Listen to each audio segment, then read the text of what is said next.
Game one of the Celtics versus Cavs game is wrapped up, and it seems to me that the Cavs are going to have a problem with the Celtics' speed.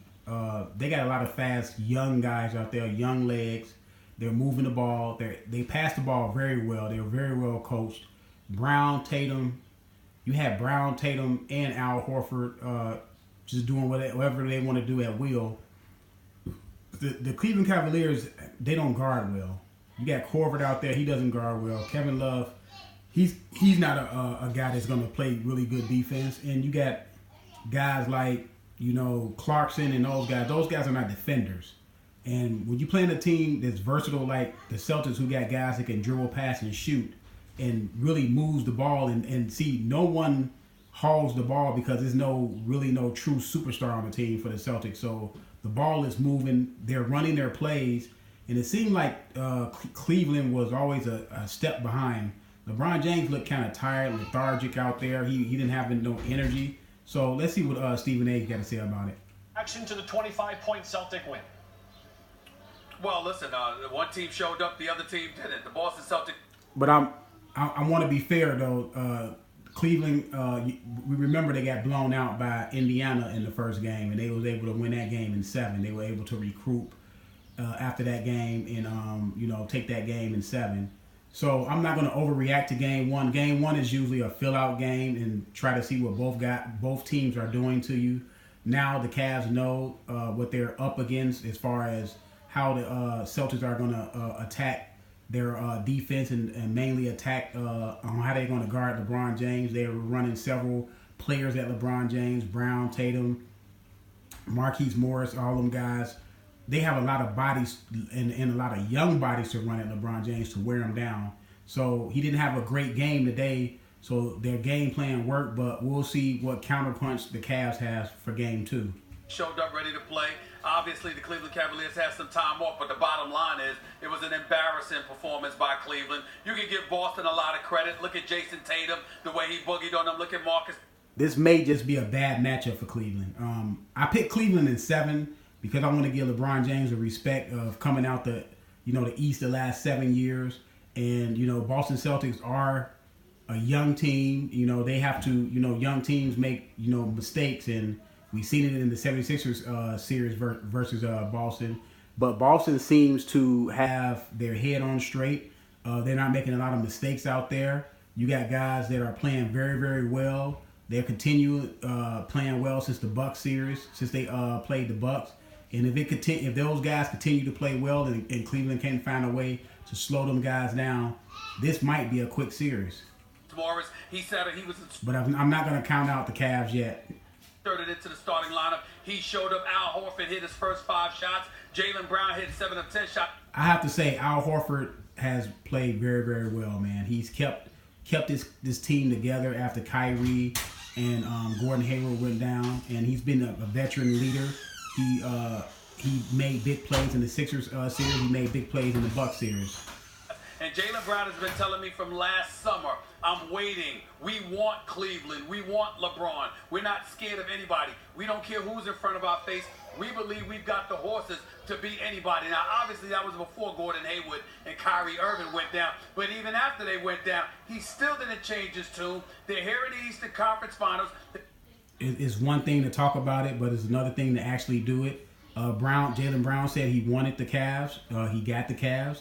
They're playing very, very well. They won this game by 25 points. So we'll see if the young man can continue playing well. They show up in game 1, and they bum rush the Cleveland Cavaliers. They embarrassed them. It's just that simple. And LeBron James looked incredibly lethargic. It looked like something was wrong with him, to be quite honest with you, or he was just completely indifferent. I know a lot of people are going to overreact to this game 1 loss. Like I said, remember they lost by 20 to Indiana Pacers in the first round. They won it in 7. I'm not going to overreact. I've seen too many playoff games and seen too many teams, come out in the first game and not play very well, but end up winning the series. So we'll see what happens from here. But like I said, I think the Cleveland Cavaliers have problems that they may not be able to fix because you need Cal Korver for offense, but he can't play defense. You need Kevin Love's offense, but he's not a very good defender. You need Clarkson out there coming off the bench for offense, but he's not a very good defender. You got Rodney Hood, who's not a very good defender, but you need his offense. So they have guys that can only play on one side of the ball. When you play against a versatile team like the Boston Celtics that can dribble, pass, and shoot, you have to have guys that can stay in front of guys. Because if you don't, your wall gets broken down, and the Cavs have nobody back there for no shot blocking or anything. Tristan Thompson is not a shot blocker. He's a really good rebounder, a so-so defender sometimes when his energy is high, but he's not a shot blocker by no means. Nor is Larry Nance Jr. To play in game one. I don't suspect that will happen for the rest of the series, no question. But the greatest player in the world right now, who walked into this series averaging 34, 9, and 9, was virtually non-existent all afternoon long. They were a minus 32 with LeBron James on the floor. You tell me what that means. I can tell you if you... Like I said, LeBron James looked kind of lethargic. He looked kind of tired. He has been carrying the team. He carried the team through that Indiana series. He got some help, but he didn't get the help that he's used to getting. And in the Toronto series, his teammates did show up, so he did get help for that series. That's why they were able to sweep. But like I said, I think Cleveland have problems in this series that they may not be able to overcome. Want to? Celtics have not lost at home this year. That's a big part of their success this year. They're not as good on the road, so the Cavs have to figure out how to win one in Game 2. It's going to be a big night Tuesday. You know the Cavs will bring it, Steve. Tuesday is a big game. We have to see if the Cavs can make any adjustments.